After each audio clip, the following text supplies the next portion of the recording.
están ustedes? Muy buen día, un gusto de saludarles. Una de las cosas que ha llamado la atención y ha sido gran revuelo esta semana es el tema de la entrada en vigencia del Registro Nacional de Deudores dentro de la Ley de Responsabilidad Parental y Pago Efectivo de Pensiones de Alimentos. Vamos a ver de qué se trata, vamos a conversar con una experta en el tema para ver si hay algún tipo de letra chica, si no la hay algunas implicancias mayores más allá de lo que hemos conversado en toda la semana por este tema. Bueno, vamos a hablar con Isabel Barnier. Ella es abogada, docente de la Facultad de Derecho de la Universidad del Desarrollo. ¿Cómo estás? Buen día, gracias por recibirnos. Muchas gracias, muy buenos días, Miriam. Oiga, cuénteme, señora abogada, ¿qué es esto de la Ley de Responsabilidad Parental del Pago Efectivo de Pensiones de Alimentos y esta entrada en vigencia del Registro Nacional de Deudores? Cuéntame un poco como a grandes rasgos. ¿La ley cambia? ¿Es un registro nuevo que parte desde ahora? ¿Es lo mismo que habíamos hablado hace un tiempo pero que se echa a andar desde recién? Cuéntame un poquito qué es, así global. Ya, mira, a ver, son dos leyes nuevas, ¿ya? Una es la que crea el Registro Nacional de Deudores de Pensiones de Alimentos, que es la ley 21.389, y hay otra ley que es la de responsabilidad parental y pago efectivo de las deudas de alimentos, que es la 21.484, ¿ya? Una se publicó en el Diario Oficial en el 2021, que es la que crea el Registro Nacional de Deudores, y la otra se publicó en el Diario Oficial el año 2022 y que entra en vigencia en mayo del 2023. De lo que se está hablando hoy día es de la primera, que es la que crea el Registro Nacional de Deudores de Pensiones de Alimentos, cuyo registro empezó el 19, la verdad es que es un año a partir de la publicación, se publicó el 18 de noviembre del 2021, y tenía una vigencia prevista para un año después de la publicación en el Diario Oficial. Entonces, como los plazos son hasta las 12 de la noche del día del plazo, empieza a regir a partir del 19 de noviembre del 2022. Este Registro Nacional de Deudores de Pensiones de Alimentos, que lo que pretende, al igual que esta ley que va a entrar a regir en mayo del 2023, es lograr el pago efectivo y de una vez por todas de la deuda de alimentos, que se visibilizó el incumplimiento, yo diría que con los retiros del 10% de la AFP y la posibilidad de que se pagaran con estos retiros las deudas de alimentos, el grave problema en el que nos encontrábamos inmersos, dado el incumplimiento de las deudas de pensiones de alimentos. Oye, a ver, entiendo entonces que entra en vigencia esta primera ley que crea este registro nacional, ¿no?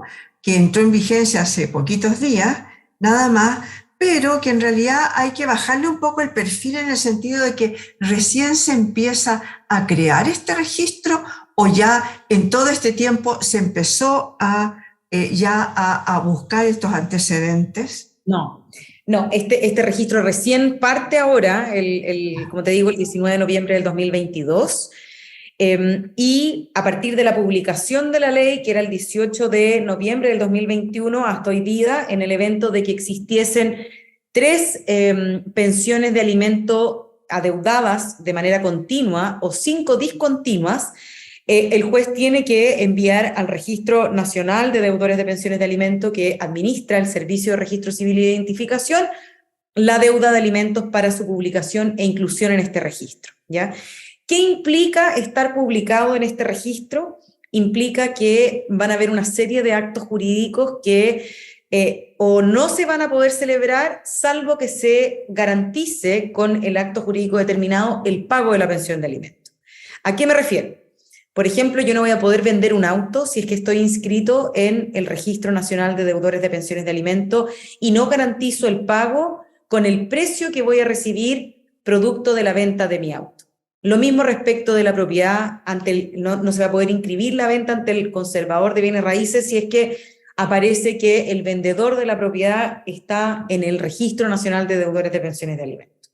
No se va a poder renovar la licencia de conducir, la municipalidad no va a poder renovar la licencia de conducir si es que el que quiera renovar su licencia aparezca inscrito en el Registro Nacional de Deudores de Pensiones de Alimentos. No se va a poder renovar o sacar el pasaporte si es que el que quiera renovar este pasaporte está inscrito en este Registro Nacional de Deudores de Pensiones de Alimentos. No se va a poder recibir, por ejemplo, las devoluciones de impuestos anualmente que hace la Tesorería General de la República si es que aparece el beneficiario eventual de esta devolución de impuestos en el Registro Nacional de Deudores de Pensiones de Alimentos, entre otras medidas, todas ellas tendientes a buscar finalmente que se pague la deuda de pensiones de alimentos.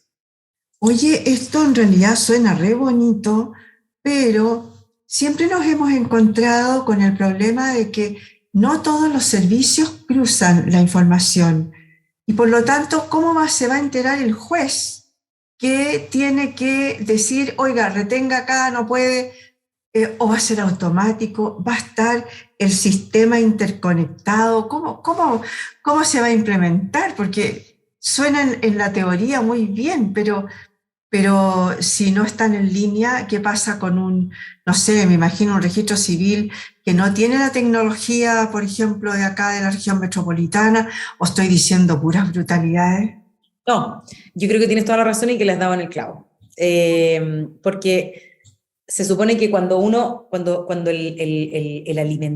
el alimentario pide una liquidación de deuda de alimento o pide la conversión del monto de alimentos a UTM, porque ahora la reajustabilidad de la pensión va a ser siempre en UTM, se entiende que se inicia como este proceso en donde el tribunal tiene que ordenar la liquidación mensual de las deudas de alimento. O sea, imagínate la cantidad de deudas de alimento que van a tener que estar los encargados de los tribunales obligados a hacer las liquidaciones de alimento mensual.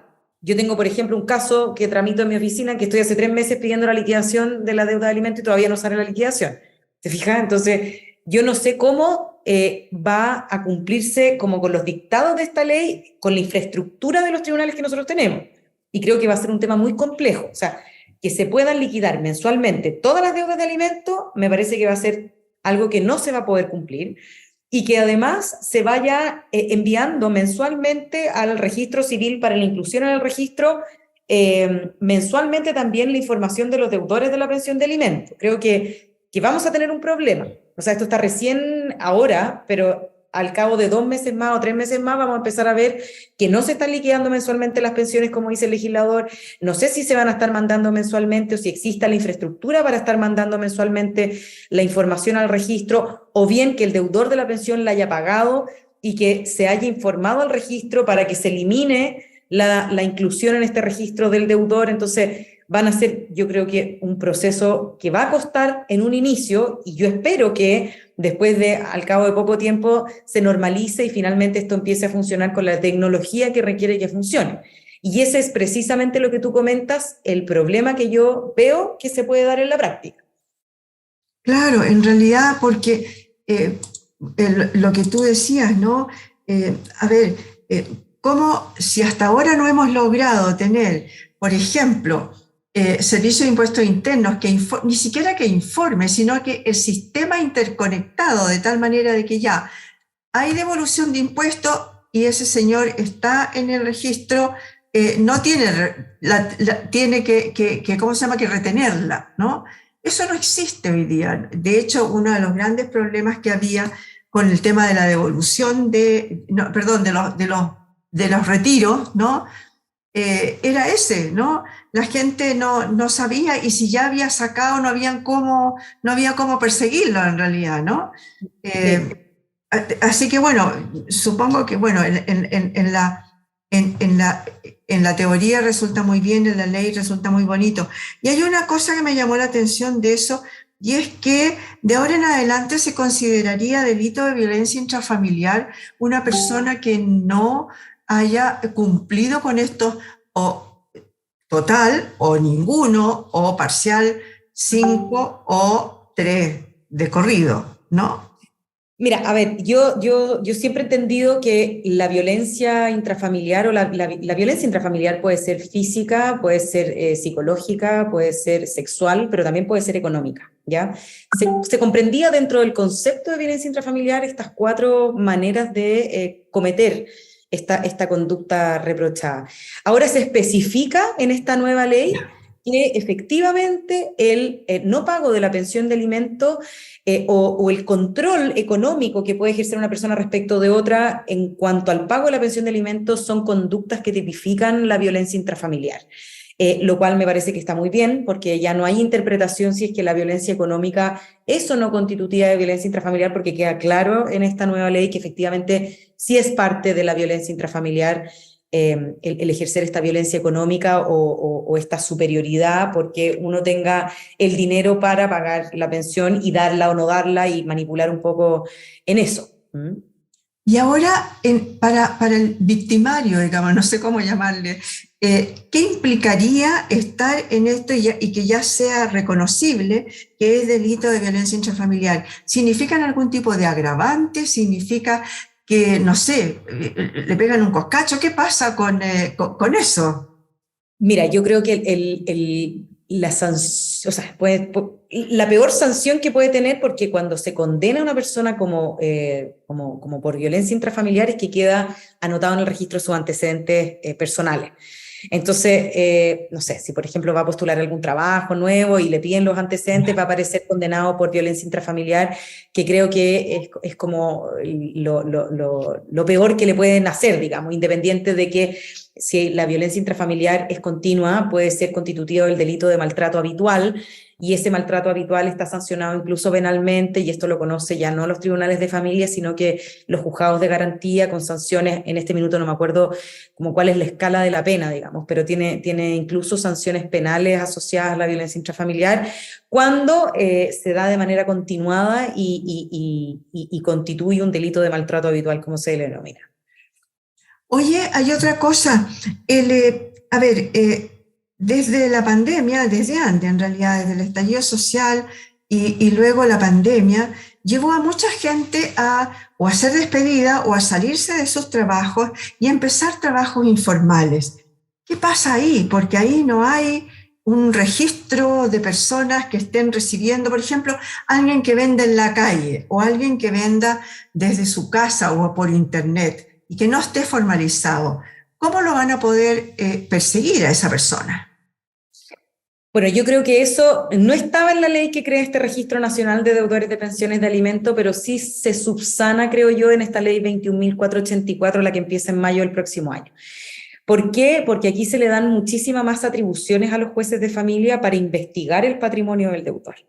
Y, por ejemplo, oficiar a las distintas instituciones bancarias o financieras para ver si es que el deudor de la pensión tiene fondos disponibles sin que se entere de la existencia de este proceso que inicia el juez de investigación para los efectos de ver si es que, en el caso de que tenga dineros depositados en una cuenta vista, en una cuenta corriente, en un depósito a plazo, lo que sea, poder precautoriar esos dineros, retener esos dineros y ordenarle que con el pago de esos dineros vayan a pagar el monto de la pensión de alimentos adeudada. Entonces, no solamente los deudores de pensiones de alimentos que realicen trabajos formales se les va a poder perseguir en el pago de las pensiones de alimentos, sino que también a los informales se les va a poder perseguir.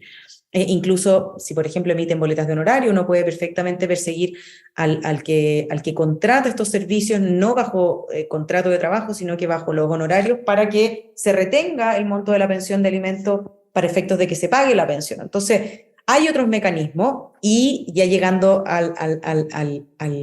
la parte más quizás importante y que cambia mucho más todo esto, es que con esta ley de que te digo de mayo del 2023, incluso en el caso de deudas de pensiones de alimentos, uno va a poder ir a cobrarse con cargo a los fondos de pensión de la AFP. Y uno va a poder embargar estos fondos previsionales hasta un 90%.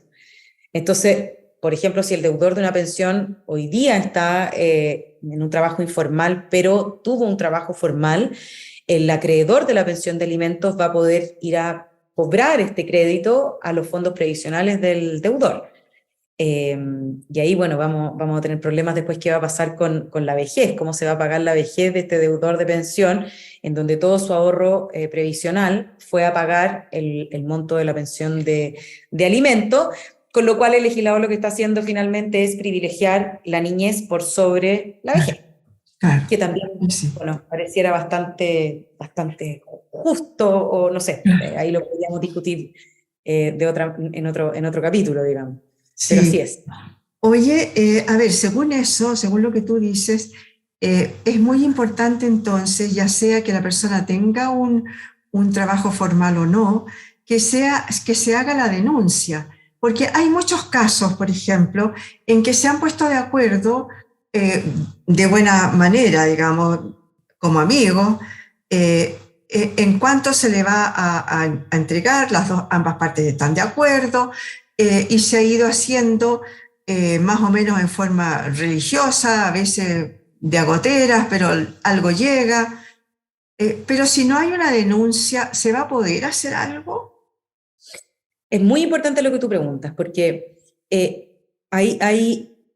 uno puede fijar el monto de la pensión de alimentos por acuerdo, ¿ya? O por un juicio en donde un tribunal determina el monto de la pensión de alimentos que el obligado al pago va a tener que solventar, ¿ya? Pero en el caso de que haya un acuerdo en cuanto a la pensión de alimentos y que, imaginémonos, padres que se separan y le pasa mensualmente tanta cantidad de dinero, y ese acuerdo no está aprobado por el Tribunal de Familia, ese acuerdo no tiene ninguna validez. Entonces yo no voy a poder hacer exigible el pago de la pensión de alimento y tampoco no voy a poder pedir que se incluyan en el registro porque uno de los pocos casos en donde los acuerdos tienen que ser aprobados por el tribunal es precisamente respecto del pago de la pensión de alimento. O sea, Oye, déjame a ver, pedirte aclarar una cosita. Yo me puedo ir a juicio, ¿no? Y el juez definir, ya, le van a entregar a esta señora X plata, ya. Pero también puedo ponerme de acuerdo, muy de amigos, qué sé yo, y en la buena, con el ex, con el padre de los hijos, que dice, ya te voy a pasar X. Yo estoy de acuerdo, yo ese acuerdo lo tengo que llevar a un juzgado de familia sin tener que entrar a juicio, porque si estamos en la buena, lo más seguro que la gente dice, no, pues si ya nos pusimos de acuerdo, ¿para qué? Evitémonos el trámite, qué sé yo. ¿Eso se puede hacer? claro, claro, es una gestión que no va a ser contenciosa, sino que ambas partes le van a pedir al Tribunal de Familia que apruebe una transacción de alimentos. Ahora, el legislador también fue muy hábil y puso ciertas condiciones para que el tribunal pueda aprobar un acuerdo de alimento en este sentido. Y obliga a que se señale cuáles son las necesidades de los alimentarios, cuáles son los ingresos de los padres, en este caso si son hijos los beneficiarios de la pensión, y cómo van a contribuir los padres a los gastos extraordinarios de salud y educación que no están previstos en el monto ordinario de la pensión. Y sin la aprobación judicial no es exigible la obligación de alimentos. Entonces, por la buena, tienen que ir de igual manera a pedirle al Tribunal de Familia que apruebe el acuerdo de alimento y que contenga estas exigencias que impone el legislador para aprobar el monto o sea, para aprobar el pago de los alimentos. Entonces, que no se confíen las mamás, sobre todo, o los papás en realidad, que no se confíen en que porque tienen un acuerdo van a poder exigir el pago de la pensión y van a poder acreditar que, mira, durante 5 años me pagó este monto, entonces ahora que no me ha pagado los últimos 6 meses, que vayan al registro. No. O sea, por mucha historia que tengan, para poder hacer exigible el pago de una pensión de alimentos, se requiere el acuerdo aprobado por el Tribunal de Familia o una sentencia que haya regulado el monto de la pensión o habiendo demandado que se llegue a un acuerdo, pero ante el juez de familia.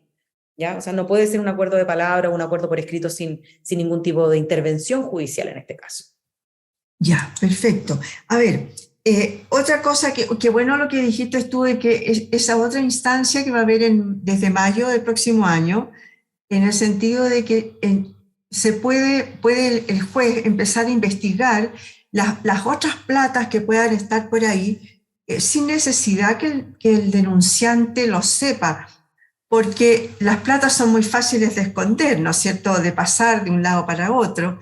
Eh, Cuéntame, en este caso, cuando tú dices que van a un acuerdo y lo llevan al juez de familia, ¿corren tanto las platas de la madre como del padre? Porque hay muchas mamás, por ejemplo, que tienen buenos sueldos, pero los papás también tienen buenos sueldos y por lo tanto dicen, bueno, pero si tú ganas lo suficiente como para vivir y tener bien a los hijos.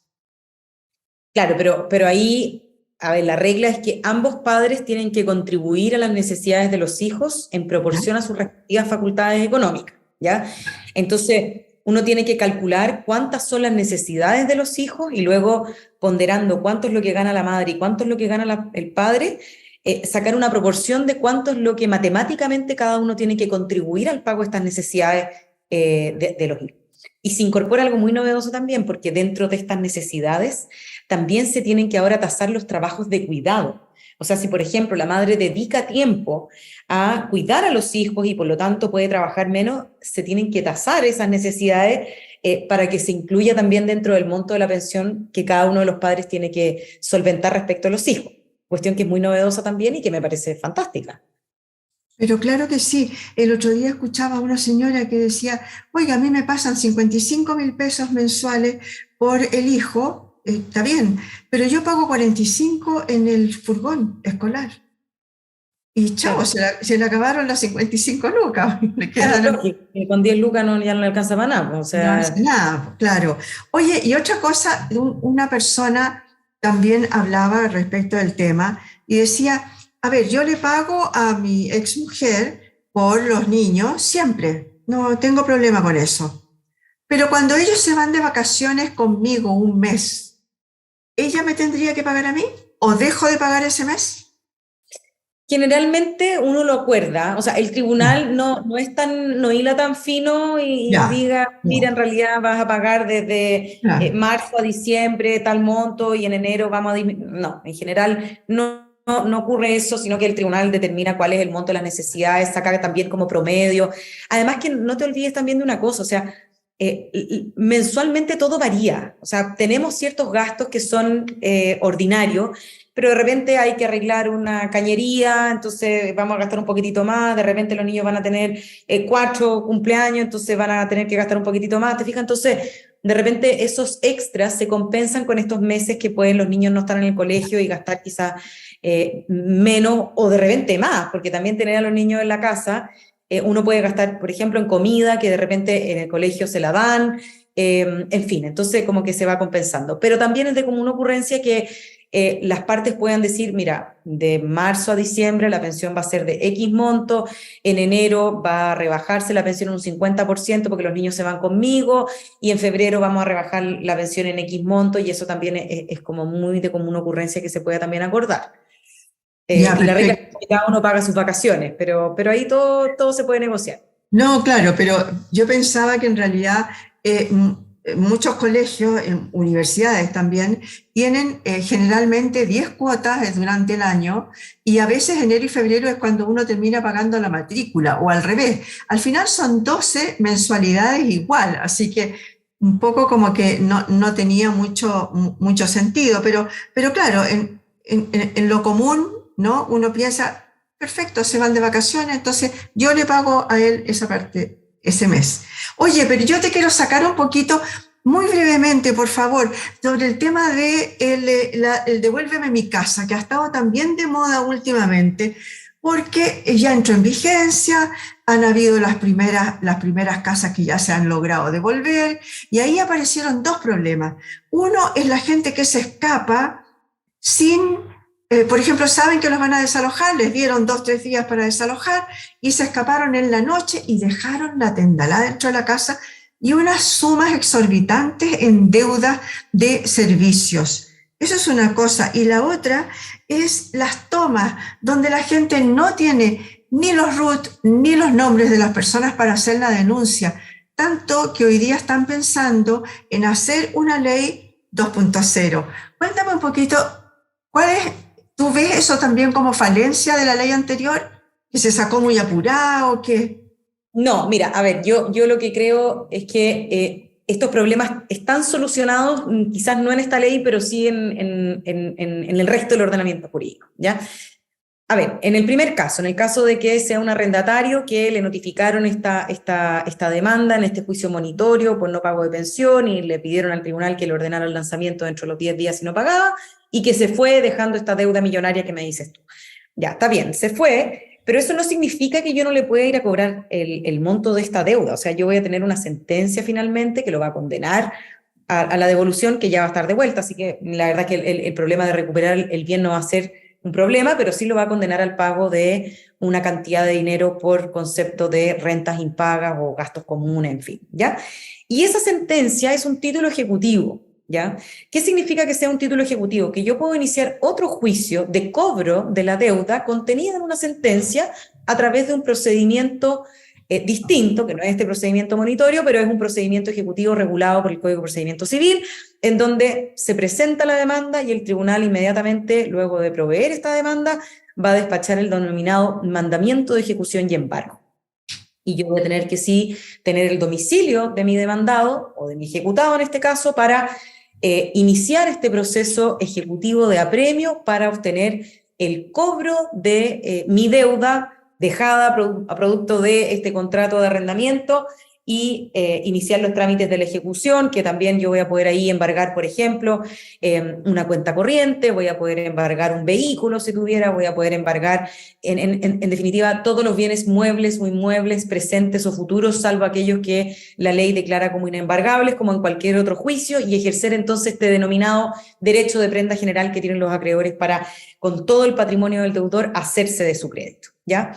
Entonces, ahí yo no le veo un problema porque está regulado en la ley, no en la ley Devuelve mi casa, sino que en el otro estatuto. Y respecto de las tomas, cuando yo quiero recuperar mi propiedad que ha sido quizás en un principio arrendada, pero que después se fue el arrendatario y llegaron distintas personas a habitar, en fin, como son también aplicables estas normas al precario, a mí me parece que cuando es difícil la individualización o son muchas personas las que hay que notificar, es aplicable una norma que está contenida en el artículo 54 del Código de Procedimiento Civil, que es la notificación a través de avisos en el diario. Y yo voy a poder notificar esta demanda a través de avisos para formar esta relación jurídico-procesal y poder seguir adelante de igual manera con este juicio. Y tener por notificado a todas estas personas y seguir el mismo procedimiento monitorio para los efectos de poder lanzar a través de la fuerza pública a todos los ocupantes de mi propiedad sin título alguno que los habilite para aquello.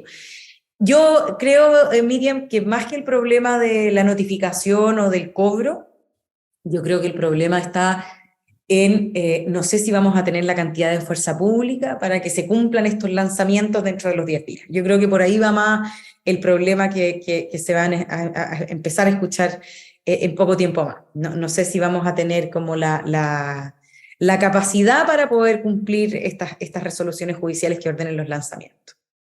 Claro que sí, tú lo habías mencionado cuando conversamos específicamente de esta ley, habías ya comentado ese problema que se venía, ¿no? Que no iba a haber a lo mejor esa capacidad para desalojar tantas casas que están, o departamentos, o lugares, sitios, etcétera, que están con ese problema hoy día. Muchas gracias, Isabel, te bombardeé con preguntas. Muchas gracias por haber estado hoy día con nosotros. Encantada, que esté muy bien, Miriam, muchas gracias.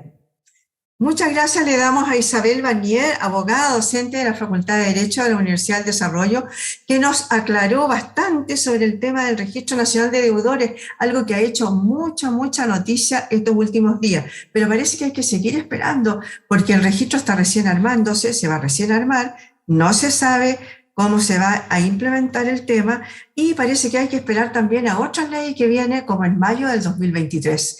Muchas gracias por haber estado en este punto de encuentro.